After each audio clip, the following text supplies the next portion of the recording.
가! 최재형 목사의 오마이갓. 오늘은 46번째 시간입니다. 목사님 안녕하십니까? 네, 안녕하세요. 네. 자, 목사님도 어젯밤에 지방선거 결과 쭉 지켜보셨을 텐데요. 이번 6.3 지방선거 결과 어떻게 평가하십니까? 네, 뭐 전반적으로는 뭐 잘했다고 보지만 그래도 이런 그 내란과 관련된 자들 또 여러 범죄를 저지르는 혐의가 있는 후보자들을 내세웠는데 국힘당 측에서 그런 사람들이 버젓이 당선된 걸 보고 저는 많이 경악을 했죠. 그리고 심기가 지금도 불편한데요. 네. 예, 뭐 오세훈, 추경호, 뭐 유정복은 뭐 떨어졌으니까 그런데 뭐 그 외에도 뭐 이진숙이라든지 한동훈 이런 김태규도 재수 없습니다. 예, 김태규도 그렇고 근데 이제 뭐 기분 나쁜 건 기분 나쁜 거지만 이제 현재 그 추경호 같은 경우에는 지난달에도 재판을 받았고 10일 날 이달 10일부터 또 매주 이제 재판을 받아요. 나와야죠. 네. 그리고 저 특검법상 이제 30 저거라서 1년 동안은 앞으로 법원에 들락거려야 되거든요. 그러면은 대구가 얼마나 지금 시장 없는 대구로 유명한데 또 시장이 공석 중이거나 업무를 정상적으로 볼 수 있는 상황이 아니거든요. 매주 재판을 받는다는 거는 엄청난 거고 앞으로 1년 동안은 그렇게 해야 되는데 또 유죄 받으면 또 직 날아가잖아요. 그렇죠. 대구의 운명이 뭐 지금 대구 경북 행정통합이라든지 공항 신공항 이전이라든지 뭐 산업구조의 대전환 이런 막중한 상황에 어떻게 그런 후보를 내 가지고 이렇게 당선까지 되게 만드는지 참 난감하기도 하고 김부겸 같은 후보가 좀 좋습니까? 추경호가 지금 당선됐지만 이재명 정부한테 무슨 지원을 소통을 하면서 받아내겠습니까? 중앙정부에서 말이 안 되는 거지. 이거는 대구 시민들이 오판을 했다. 그렇게 보고요. 그 외에도 뭐 이준숙이라든지 뭐 여러 이런 사람들 보면 오세훈은 정치자금법, 유정복은 공직선거법, 또 추경호는 내란 임무종사, 또 이제 이준숙 같은 경우에는 공직선거법 위반으로 검찰에 송치되고 그랬잖아요. 이런 사람들이 이제 지자체장을 맡는다는 거는 정말 불완전한 그런 걸 초래한 해당 지역구 주민들의 선택이었기 때문에 거기에 대한 결과는 그냥 본인들이 지역구 주민들이 그는 감수해야 되지 않나 이렇게 생각을 합니다. 서울시 의회 같은 경우는 이제 민주당이 장악을 했기 때문에 오세훈이 이제 뭐 함부로 뭘 할 수 있는 게 없거든요. 대구 같은 경우는 김부겸 시장 만들어 놓고 대구 의회는 또 국민의힘이 장악하고 있으면 서로 견제도 하고 뭐 이렇게 조화롭게 좀 할 텐데 참 그거를 왜 이렇게 대구 시민들이 그런 좋은 기회를 놓쳤는지 정말 이해가 할 수 없습니다. 아무튼 이 한국에 6.3 지방선거가 있다면 미국에서는 올 11월 중간선거 있지 않습니까? 근데 이 현지 시간으로 지난 2일, 엊그저께 미 캘리포니아주에서 예비선거가 있었습니다. 한국에는 이렇게 공천을 주잖아요. 근데 미국은 이제 예비선거를 통해서 맞습니다. 각 정당의 후보들이 나오는데 우리랑은 좀 많이 다르죠. 그쪽 선거, 이 예비선거 어떤 결과가 나왔는지 좀 궁금합니다.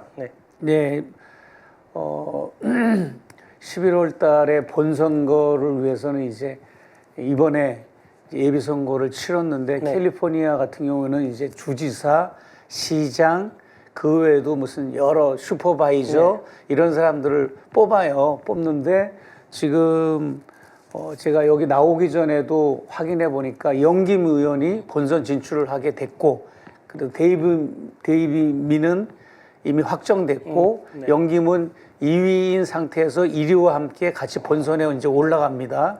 그래서 두 명의 코리안이 이제 연방 하원의원 47지구, 40지구에 11월이 되면 알겠지만 아마 당선될 가능성도 있다 이렇게 보시면 될 것 같고 또 캘리포니아 주지사와 LA 시장이 민주당과 공화당 각각 따로따로 이렇게 뽑혔는데 이번에 그 우리 동포들도 그렇고 미국 그 시민들도 그렇고 보면 유권자들이 정당만 보고 찍지를 않고 사람을 보고 찍었더라고요. 예, 그게 전반적인 그래야 추세고요. 돼. 그게 선거 아닙니까? 예, 특히 지방선거 같은 경우는. 근데 우리 한국은 그렇지 않잖아요. 네, 맞습니다. 예, 정당 보고 찍고 그러니까요. 네. 예. 참. 그렇습니다. 예. 우리나라도 이 공천제도가 있으면서 경선이라는 걸 하긴 하지만 예. 어떻게 보면 이 예비 선거를 통해서 후보를 직접 각 정당의 후보를 직접 뽑는 이런 예비 선거 이런 것도 한번 대한민국도 고려해 보면 어떨까 그런 생각도 좀 듭니다. 재미잖아요. 민주당 후보, 공화당 후보를 직접 자기들이 참고하고 우리가 적용해야 될 미국식 선거도 조금 있습니다. 그러니까 지역위원장 눈치 보면서 공천 받으려고 하는 그런 건 좀 사라져야 되지 않겠나 싶어서 그런 주장 한번 해봤습니다. 그런 것도 그렇고 이번에 개표할 때 그 극우 세력들이 이때다 하고 기다렸다는 듯이 건수 잡았다 하는 식으로 이렇게 아주 이것을 아무것도 아닌 것 같고 그냥 침소봉대하고 이렇게 시위를 하고 방송하고 대치하고 이런 걸 봐도 그런 자들도 이제는 공직선거법으로 아마 좀 제어할 수 있는 추가 법령을 마련해야 되지 않을까. 아무런 문제가 없는데도 또 문제시하는 거. 물론 개표 용지를 제때 이렇게 마련하고 준비하지 않은 거는 반드시 그 담당 공무원은 처벌을 받아야 되지만 결국은 해결이 됐잖아요. 해결이 됐는데도 이걸 어마어마한 음모가 있는 것처럼 음모론을 함으로써 선거에 지장을 주고 개표에 지장을 주는 행위도 처벌을 해야 되지 않나 선거법으로 그렇게 생각을 합니다. 자, 이제 한반도 정세와 관련해서 말씀 좀 나눠보겠습니다. 중국과 이 러시아가 고위 당국자가 지난 1일 날 만나서 이 북조선, 이 북한에 대한 경제 제재를 용납할 수 없다. 뭐 이렇게 논의를 했다고 하는데 이게 과연 어떤 내용인지 목사님 좀 자세하게 좀 알려주시기 바랍니다. 네, 뭐 이미 구도가 잡힌 것처럼 무슨 뭐 이제 한미일 이런 어떤 삼각 공조처럼 이제 북을 중심으로 또 이렇게 중러가 이렇게 서로 동맹을 맺고 있지 않습니까?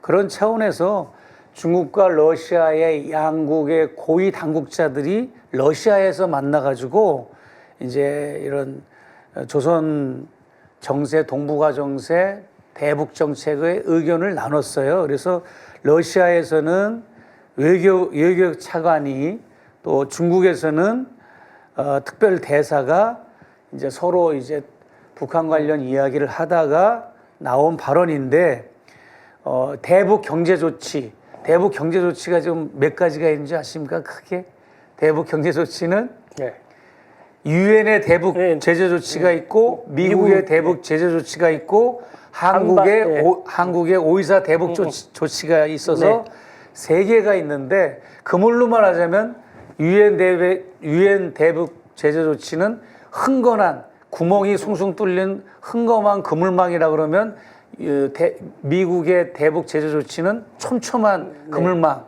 그다음에 오이사 대북 조치는 거기에서도 걸러내진 아주 더 섬세한 이런 이제 같은 동족이지만 대북 제재 조치를 취한 게 오이사 대북 제재 조치인데 이 세 가지의 대북 제재 조치 때문에 이제 여러 가지 북한이 고사 직전, 압사 직전. 왜냐하면 은행 국제 금융거래도 못하고 수입 수출도 못하고 그 불편함은 말할 수 없거든요. 거기에 대해서 이제 양국 중로 이런 관계자들이 이거는 반드시 해결돼야 되고 이거는 서방 세계나 미국이 또 서구 이런 나라들이 연합해가지고 이렇게 북한을 옥죄이는 거는 지금은 풀어줘야 된다 이런 차원의 발언이었습니다.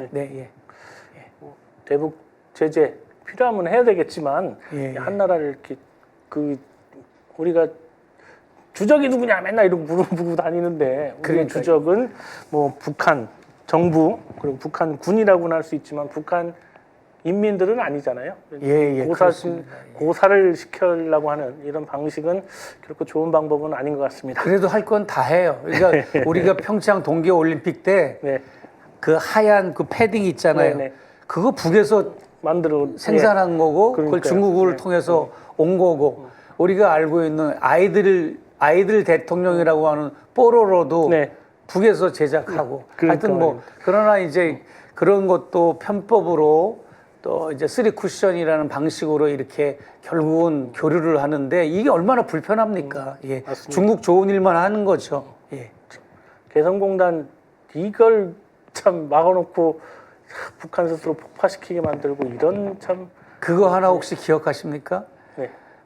안국역 1번 출구 앞에서 네. 북한 가는 버스가 11년 동안 운행이 됐습니다. 네. 하루 12차례. 네, 맞습니다. 개성공단 네. 2004년부터 그렇게 2016년 12월 박근혜가 개성공단 폐쇄할 때까지 매주 안국역 1번 출구에서 신기하잖아요. 북한 가는 버스가 그러니까요. 셔틀버스가 하루 12번 운행이 된 적이 수백 있었는데 명이 출퇴근을 했죠. 예, 우리는 이 역사는 진보한다 그러는데 너무나 망각하는 것 같아요. 그래서 그런 엄청난 일들을 우리가 해왔는데 10년 동안 북한 가는 버스가 서울에서 출발하는 그 역사가 다시 회복되려면 얼마나 우리가 각고의 노력을 앞으로 해야 될지 이 난국을 풀어 헤쳐야 될지 자주와 주권 정신으로 이 문제를 해결하는 수밖에 없다. 네. 미국의 눈치를 보고 미국의 허락을 받고 미국의 승인을 받는다는 것 자체는 안 하겠다는 뜻입니다. 네, 맞습니다. 그 예전에 중국과 수교 전에 이제 핑퐁 외교라고 해서 탁구 치고 뭐 이러다가 한국 탁구 선수하고 중국 탁구 선수하고 결혼을 해가지고 그런 그렇게 뭐 적도 이제 있었죠. 예. 그 이제 잘 사나 모르겠습니다. 그 사돈 사람은. 국가가 됐다고 막 이러고 했어요. 예, 아들 지금 골프 선수 돼가지고 아들이 골프 선수 됐어요? 잘 살고 있죠. 근데 예. 그 개성공단에 있을 때 한국 남성 직원하고 북한 여성 직원하고 뭐 사랑이 꼽혔다 뭐 이런 얘기를 제가 얼떤 들었다가 가능하지가 않아요. 북측에서 못해. 여기는 할 준비가 돼 있는데 저도 중신을 한 적이 있었거든요. 방북할 때 교포로서. 남남북녀라고 예, 근데 결국은 그 안 되더라고요. 기타 잘 치고 네. 아주 반주를 잘하는 그 아가씨가 네, 네. 북측 아가씨가 네, 네. 있어서 내가 재미교포하고 중신을 하려고 그랬는데 그 아가씨는 다 거부를 일단은 뭐를 거부를 했는가 하면 그냥 거절하지 않고 노동당 당원을 취득하기까지 네. 거기서 노동당 당원증을 취득한다는 거는 우리 사법고시 네, 패스하는 것 네, 같은 네. 영광이더라고요. 그 내부에서는 그것부터 해놓고 결혼을 하겠다고 네. 그러면서 자꾸 보류를 하면서 이렇게 거부를 하더라고요. 그런 생각을 제가 한번 해봤었거든요. 예, 계속 예. 이렇게 진행이 됐더라면 우리가 또 제가 알고 네. 있습니다. 개성공단 약국에서 일하는 분하고 거쳐 근로자하고도 네. 이렇게 썸씽이 네, 그러니까요. 그런 게 있었고요. 예, 여러 건은 있었습니다. 근데 북측에서 허락을 안 합니다. 사랑이 꽃피는 나무라고 예, 예. 그 사랑을 어떻게 말리겠습니까? 그 국경도 없고 여운형 선생의 그 따님 중에 여연구 여사라고 네, 있잖아요. 네. 그 여연구 여사가 명절 때 트럭에 치여서 현장에서 교통사고로 돌아가셨는데 네. 그분이 재미교포 어느 목사님을 흠모하고 사랑하다가 네. 그러는 과정에서 돌아가셨어요. 예. 참 안타까운 일입니다. 자, 또 사랑을 누가 말리겠습니까? 오늘 재미교포 목사님이라서 저는 아닙니다. 자, 아무튼 신통한 오늘 여기까지 하겠습니다. 예. 다음 주 우리 또 최재형 목사님 만나는 날까지 기도 제목 하나 주고 가시죠. 네. 네, 저의 건강을 위해서 기도해 주십시오. 우리 목사님 대한민국에 남아 있는 날까지 뭐 집으로 돌아가실 날이 이제 꼭 있겠죠. 네, 그 날까지 우리 목사님 건강을 위해서 많은 기도 부탁드리겠습니다. 신통할은 다음 주 월요일 아침 6시 30분에 다시 찾아뵙겠습니다. 한 주간 함께해 주신 시청자 여러분 대단히 고맙습니다.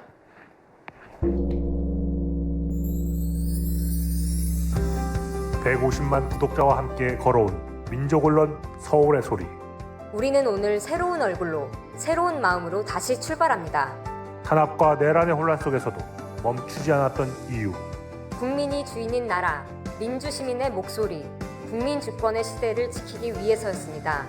이제 서울의 소리는 더 넓은 무대로 나아갑니다. 언론을 넘어 영상과 소리, 현장과 기록이 살아 숨쉬는 새로운 멀티미디어 저널로 다시 태어납니다. 진실을 말하고 거짓을 바로잡으며 시민과 함께 만드는 언론. 그 사명과 각오를 마음에 새기며 서울의 소리는 오늘 또 한 번 새롭게 출발합니다. 함께 걸어온 길처럼 앞으로의 길도 시민 여러분과 나란히 가겠습니다. 서울의 소리. 우리가 다시 시작합니다.